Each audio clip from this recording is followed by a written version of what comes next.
Good morning. Welcome to First Unitarian Church of Hamilton, and we welcome you here in the sanctuary and those who have joined us online. We ask that you turn off your cell phone during the worship service with one important exception. If you use your phone to access our hearing assistance system, especially if you have T-coil. My name is Jenny Copes, and my pronouns are she, they, and I am this morning's worship leader, and I am also the new RE on staff here at this church. Whoever you are, whomever you love, wherever you are on your journey of faith or search for meaning, today you are one of us, and you are welcome in this house of worship. Our mission is to nurture one another, to serve the community, and inspire action to heal the world. If you have not brought up your flower up to the community bouquet, please do so during the prelude. Now it's fine too. Our guest musician today is Jai Hamilton, a grade 9 student of the viola at the Hamilton Suzuki School of Music. Jai began her studies 10 years ago at the age of 5, and she is currently studying with the violinist Dr. Caitlin Boyle. Jai loves music and performs in 2-string orchestras and both the junior and senior bands at her high school. Her interests include math and science. Shai is considering future studies in astrophysics. Welcome, Shai, and welcome everyone else as well.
Today's worship is streaming live from our church here in Hamilton on the sacred lands of many people.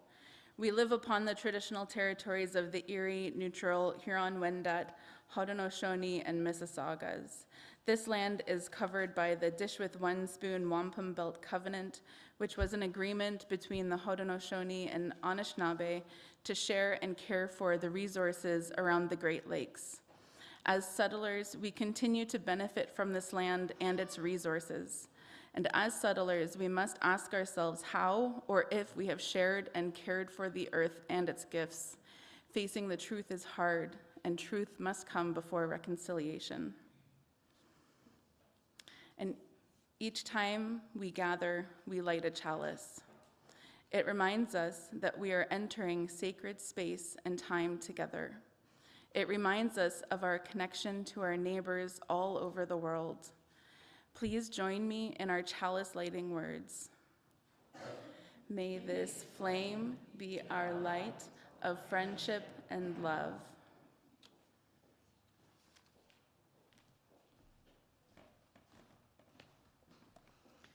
Good morning, everyone. I am Reverend Danny Weber. My pronouns are they, them, and what a beautiful day it is to be together. Welcome to UU Hamilton's annual Flower Communion service.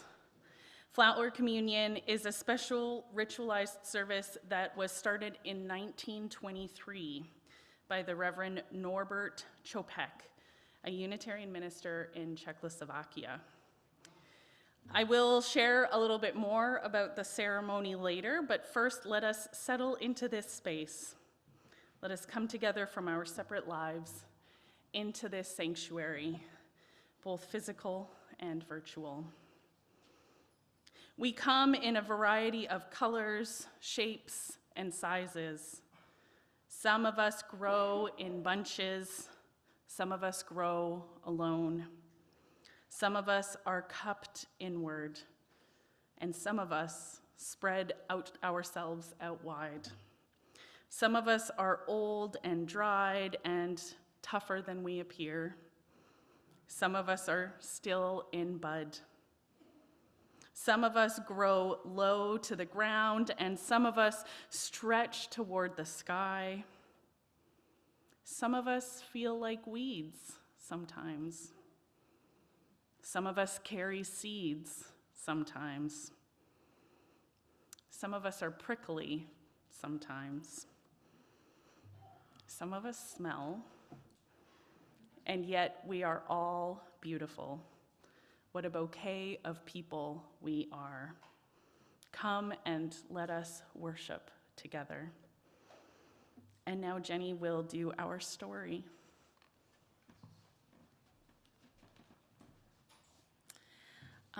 This story is called Mother God and is by Teresa Kim Pekonovsky.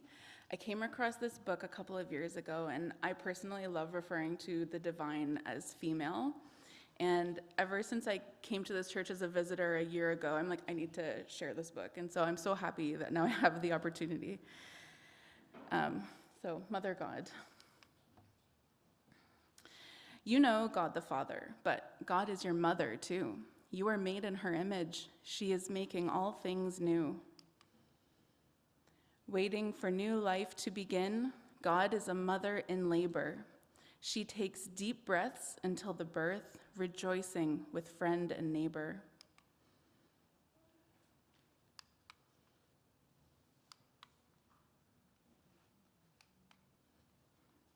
Throughout the day and night, God wakes to nurse the infant at her side. She snuggles her baby gently until he closes his sleepy eyes. When the baby tumbles on the floor, God pulls off each tiny sock. She holds her arms out wide, and the baby learns to walk. God is Sophia wisdom, teaching what is true and right. Wisdom works, creates, orders, and plays. She calls us with joy and delight. Over the waters of creation, God is the Spirit who hovers.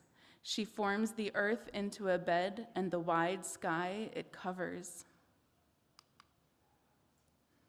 God is a mother hen who gathers chicks under her wings. She plays hide and seek in soft grass, behind trees and quiet springs. She protects her cubs from danger. God, the great mother bear, as fierce as she is tender, she guards them in her care. God is a lurking leopard, secretive, skilled, and strong. Teaching her young to swim and climb, she roars and they tag along. With a huge supply of flour, God kneads and bakes good bread. She feeds her entire neighborhood. They feast and all are fed. God is a skillful seamstress who stitches and sews thread together. She makes clothes for rain, snow, and sun, caring for you in all kinds of weather. Granny, Baba, Halmoni, God is a woman with gray hair. She passes down stories of old, rocking softly in a chair. She is the God who sees you. God weeps, mourns, and cries. She comforts you through the longest nights, keeping watch until sunrise. She quiets us with her songs, singing lullabies in the night. God, our nurturing mother, wraps us in holy moonlight. God is your loving mother. You are made in her image too. God calls you beloved. She is making all things new.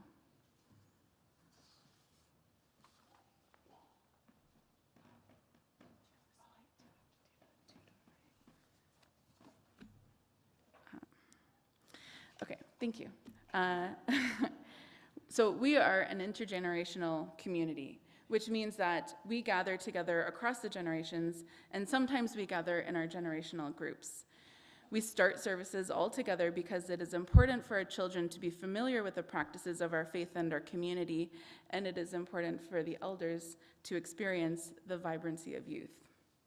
And today's service is an intergenerational service, so there is no older children's programming, but the Rainbow Room is open, so if the younger kids need a break from the programming here, you're welcome to head over there. There's coloring pages on the corner. If even young adults or older adults would like a coloring page, you are welcome. And enjoy yourself as the service continues, as we sing our first hymn, number 396, I Know This Rose Will Open.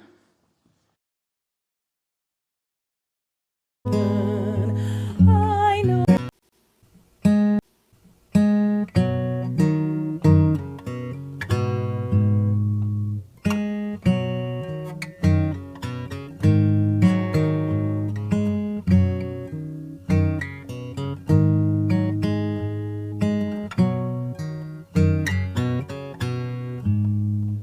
I know this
but a few rounds, so those get a little bit harder to do the words for. We now enter into a time in our service for prayer, meditation, and silence, followed by music and the lighting of our candles of joy, sorrow, and gratitude. I invite you to settle into your seats, close your eyes if that feels comfortable and safe in your body. Take a few deep breaths. These words were written by Maureen Killoran.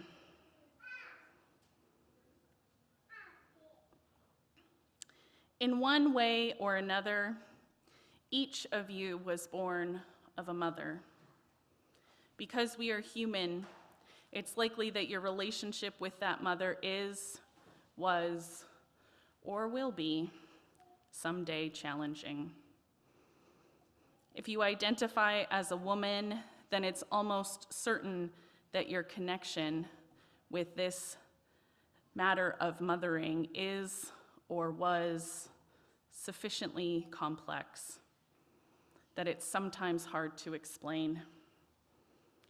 From the diversity of our lives, from the similarities of our hearts, let us pray. For all who never knew their mothers and all who chose or were compelled to let their children drift away, we ask a blessing on this day. For all who longed to hold their newborns in the arms of love, and all who faced a pregnancy with fear, we ask a blessing on this day.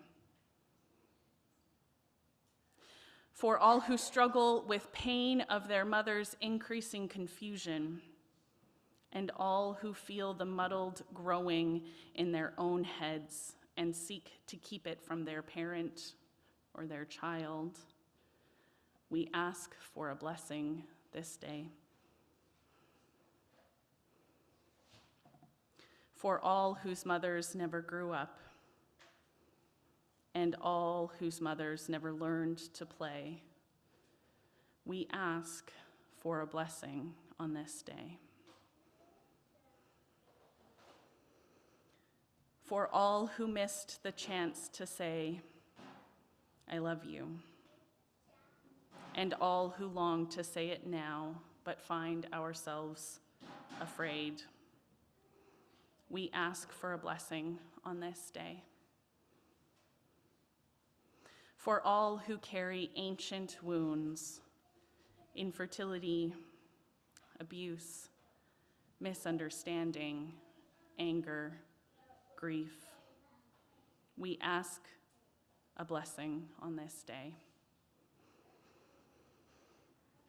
For all who struggle with regret, we ask a blessing on this day.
Lighting a candle for a joy, sorrow, or gratitude that is happening in your life is a quiet moment within our week when we recognize that we are all part of the same interdependent world, and what touches the life of one person affects all of us. We take time for this ritual to help us remember that we are not in this life alone, in our pain or in our joy. Because sometimes it really is important to know that we are together, part of a web of community that is trying to strengthen its caring commitments to one another.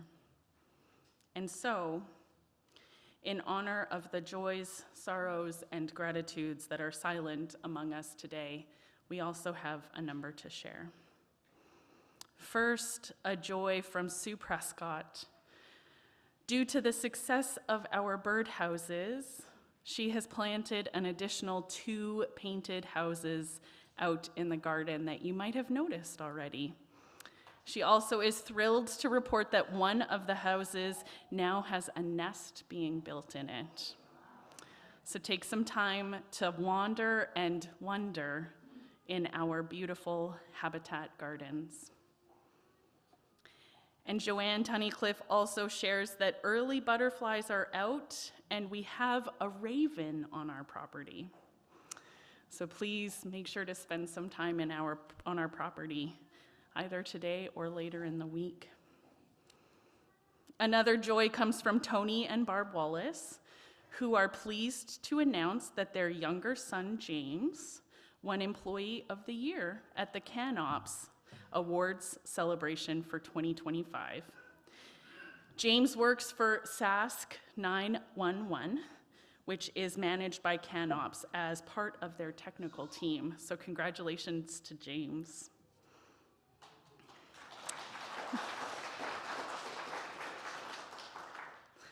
And I have 2 gratitudes to share with you this morning.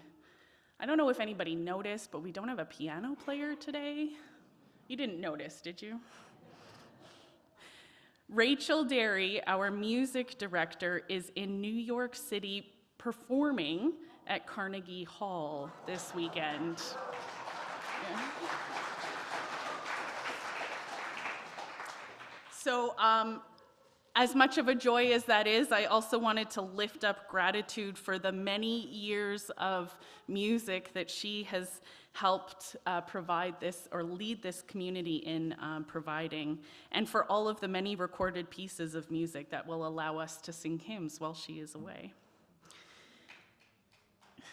And yes, thank you to the music group.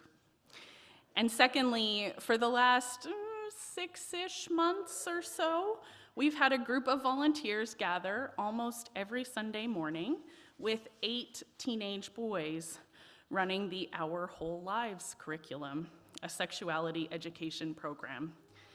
Thank you so much to Martin Dooley, Elizabeth Beckett, Audrey Johnman, Marianne Daly, and Melanie Parrish for the important work that you have been doing with our youth. We really appreciate your commitment.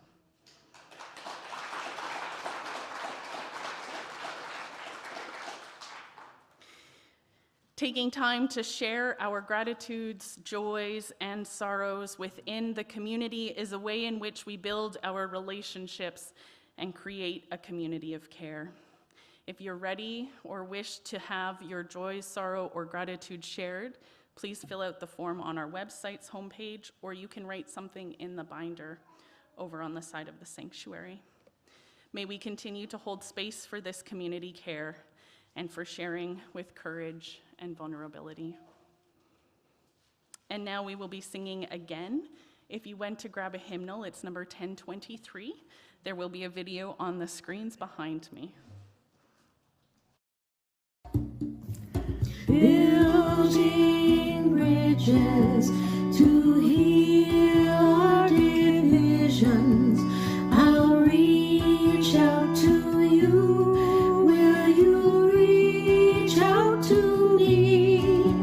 With all of our voices and all of our visions, friends, we will make such sweet harmony, building bridges to heal our divisions. I'll reach out to you. Will you reach out to me? With all our voices and all of our visions, friends, will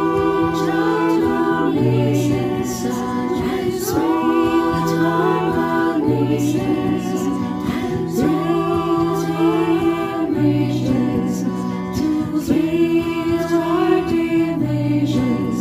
I'll reach out to you. Will you reach out to me? With all our voices and all of our visions, friends, will make such sweet harmonies, building bridges to heal our divisions. I'll reach out to you. Will you reach out to me? With all our voices and all of our visions, friends, will make such sweet harmonies, building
My name is Gail Rappold, and with Barb Wallace and Reverend Danny, we are co-leading this year's Spring Festival.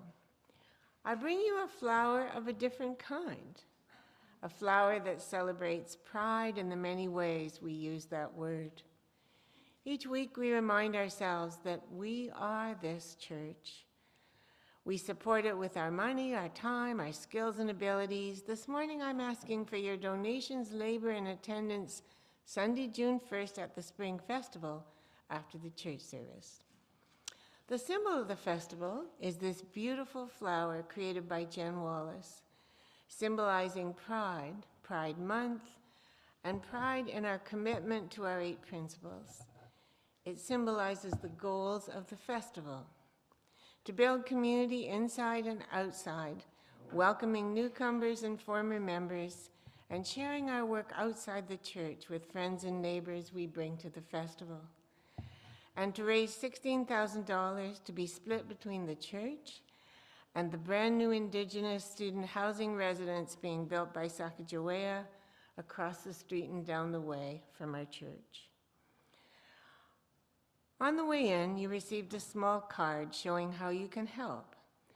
Bake for the bake sale, work on the day of, donate to the silent auction, bid on the silent auction items, come, bring people to the festival with you, celebrate, enjoy the day. Details will be on the church website, and today and on the following Sundays, some of us will be outside in the foyer after service with a big chart, and you can volunteer for help in any way that works for you. Thank you. We know you will, as always, be a generous congregation. The ushers, Karen and Barb, will now pass the basket for your financial contributions as we listen to our beautiful music minister.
We thank you for these monetary gifts and all the ones I know you're going to give between now and June the 1st.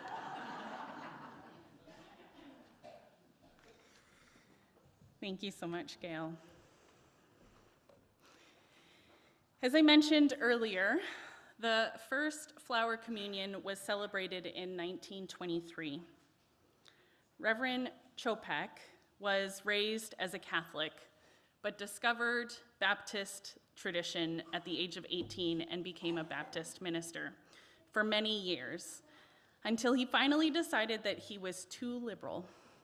And he wrote in his diary, "I cannot be a Baptist anymore, even in compromise.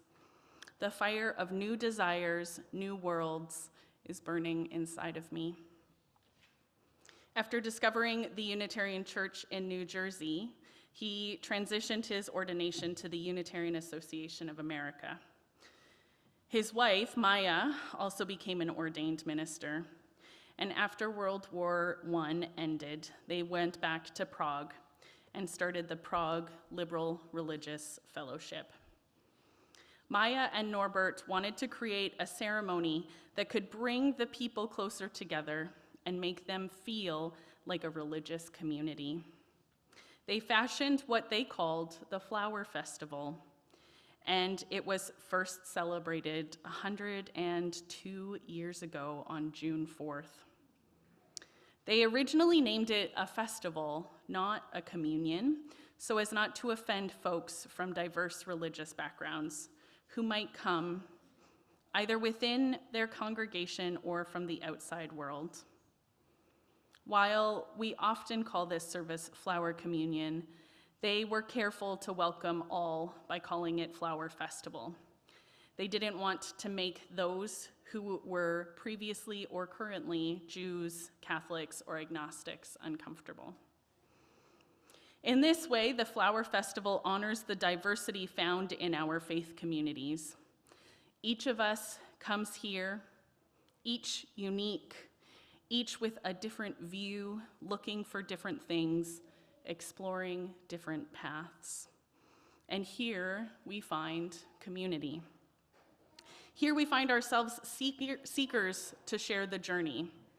We listen, learn, and laugh with each other. We gather together, affirming that while we may each be seeking our own truth, it helps to have others to learn and share with. As Unitarian Universalists, we affirm that we are interconnected, that we need one another. And like so many years ago, we have created a unique, beautiful, well, not one, I guess, multiple unique, beautiful bouquets. As each person in our community is unique, so are the flowers that we bring. And while any flower on its own is gorgeous, as a bouquet, the different colors and hues, the different shapes and smells, the different sizes and fragility combine all together to make an image more stunning. We are the seeds of the garden that is this community, each of us unique and individual in our many shapes, colors, sizes, and fragilities. And yet, when we are intentional about our nurturing, when we are intentional about the soil that we place our roots into, we can all coexist, co-create, collaborate into something more than our individualities. One of the things that I've noticed about Unitarian Universalist faith is the sometimes precarious line that we walk between our independence and our interdependence. I struggle to understand if our independence comes from the Western worldview of humans needing to be independent, setting themselves apart from others, and making it on their own. Or if our independence comes from our understanding as outsiders in a religious worldview, being declared heretics at many, many times in our history and claiming that identity. We are a religion of deeds, not creeds. To us, it is important we act together and not what we believe together. A few years ago, when I was serving the congregation in Kelowna, I stumbled upon a story called Noah's Wife, the story of Naiyama, written by Sandy Eisenberg Sasso. I won't share the entire story with you, and many of you, I am sure, already know the story of Noah and the ark, gathering the animals 2 by 2. God also asked Naiyama, "Walk across the land and gather the seeds of all the flowers and all the trees. Take 2 of every kind of living plant and bring each one to the ark. They shall not be for food, but they shall be your garden to tend and to keep." So she gathered acorns from oak trees and cones from redwoods, nuts from pecans and pistachios, winged seeds from maple trees, seedlings of the cedar and cypress, the persimmon and plum. She found every tree from acacia to ziziphus something. Did somebody say it out there? Yeah. Naiyama walked into the fields right past the dandelions, pretending not to notice their feathery yellow heads sprouting over the grass. "Naiyama," called God, "gather the seeds of every living plant." And Naiyama knew that God meant the dandelions too. Reluctantly, she placed their seeds in her pockets with all the others. Because Naiyama had ignored them, God made certain that dandelions would cover the earth. She collected all the flowers, from the amaryllis to the zinnia. Naiyama carried large straw baskets to hold the varieties of fruits and vegetables, from apples to zucchini. When Naiyama had collected the seeds and seedlings of every living plant upon the earth, she arranged them, each in their own special place on the ark. At the end of the story, God saw all that Naiyama had planted, and God said, "Because of your great love for the earth, I will make you the guardian of all living plants." For a single moment, God gave Naiyama's eyes the vision to see into the future, and from one end of the earth to the other. She saw how the seeds were carried great distances and how they landed softly on the soft ground. And as God promised, dandelions were everywhere.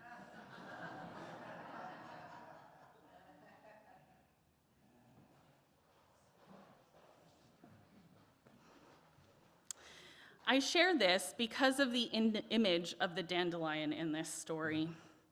The idea that dandelions weren't worth saving for Naiyama's garden. There are always going to be flowers that we don't want in our bouquets, plants that we don't want in our gardens, that we pull up by the root and add to the compost pile. And whether we would like to admit it or not, people in our community that we struggle to be in relationship with. There are always going to be dandelions in the world. Just like there will be individuals who don't find comfort and joy on Mother's Day, who have terrible memories of their own mother, who wanted to become a mother but were never given the chance, who never wanted to be a mother but the choice was taken away from them. There are going to be individuals we don't agree with here in this community or out in the rest of the community, out in the world, that we would rather argue with than appreciate. And yet, Unitarian Universalism, our values, our principles, call us to welcome them into our bouquet. Not only call us to welcome them, but to remind each other that we are all necessary and beautiful parts of the bouquet of our community. And so now I would like to invite forward the children and some of the young adults who are going to be passing out flowers because everybody needs to be holding a flower for our communion ceremony. So if the kids want to come forward, I think we have Lila and Mayas, Evely, Mac, and Petra are coming to help. Mac, there's another bouquet over by the door if you want to grab that one. Come on over.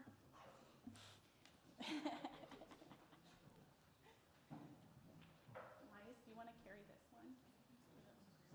Oh, sure. So go ahead and hand out the flowers to everybody. Everyone needs one in their hand.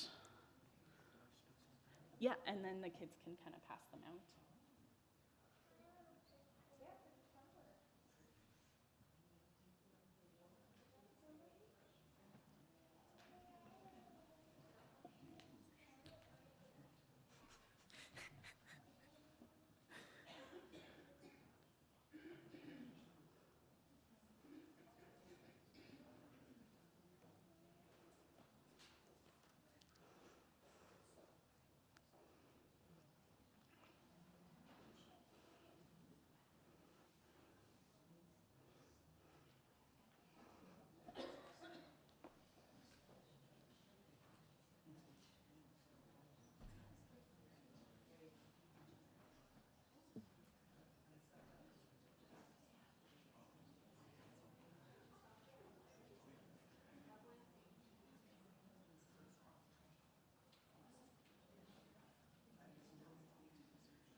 Okay, I have a feeling that there are still a couple of people who don't have flowers yet over.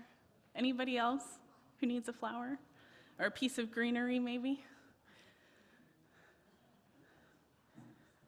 Okay. Yeah, is there anybody else who needs a flower?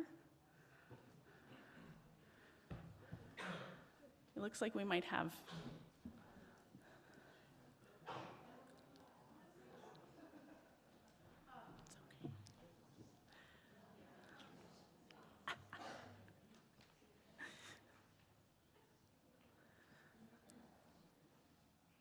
Thanks, Mayas. Thank you.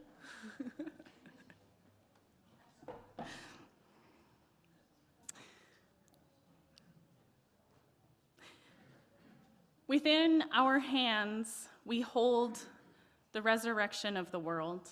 Transient and imperfect, these blossoms are still a gift of infinite value, like every person here.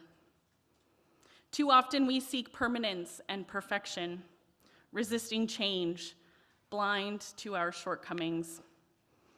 We become caught up in the petty issues and routine activities of our daily lives. But may these flowers serve as a reminder as they allow themselves to open to the heavens. For despite their imperfections, they still have integrity. And though they are transient, they contain the seeds of transcendence, just like each of us. Let us then also open ourselves to mystery and wonder, fretting not about small mishaps or even, for now, great misfortune. For the resurrection of the world is at our fingertips. The resurrection lies within us. Let us keep a moment of silent appreciation together.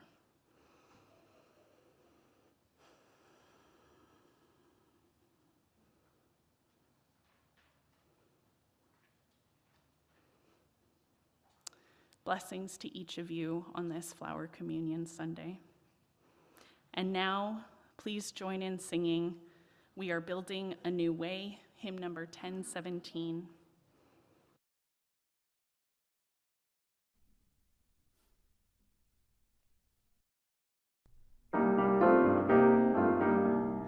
We are building a new way. We are building a new way. We are building a new way, feeling stronger every day. We are building a new way. We are working to be free. We are working to be free. We are working to be free, free of hate, greed, and jealousy. We are working to be free. We can feed our every need. We can feed our every need. We can feed our every need. Start with love, that is the seed. We can feed our every need. Peace and freedom is our cry. Peace and freedom, that is our cry. Peace and freedom is our cry. Without these, this world would die. Peace and freedom is our cry.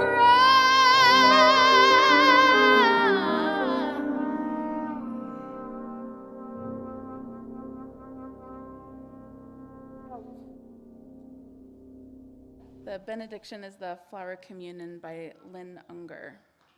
What a gathering. The purple tongues of iris licking out at spikes of lupine, the orange crepe skirts of poppies lifting over buttercup and daisy. Who can be grim in the face of such abundance? There is nothing to compare, no need for beauty to compete. The voluptuous rhododendron and the plain grass are equally filled with themselves, equally declare the miracles of color and form. This is what community looks like, this vibrant jostle, stem by stem, declaring the marvelous joining. This is the face of communion, the incarnation once more gracefully resurrected from winter. Hold these things together in your sight. Purple, crimson, magenta, blue. You will be feasting on this long after the flowers are gone.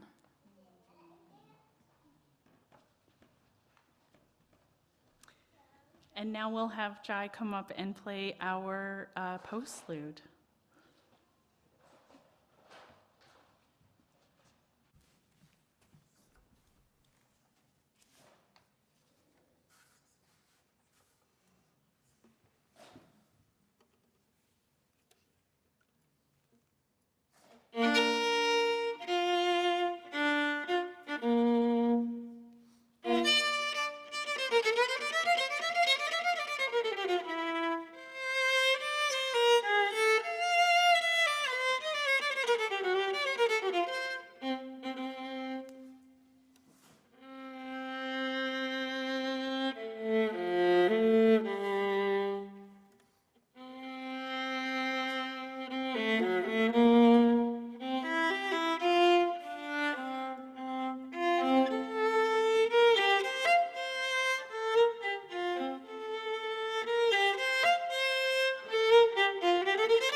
And so I extinguish our chalice. Go now in peace.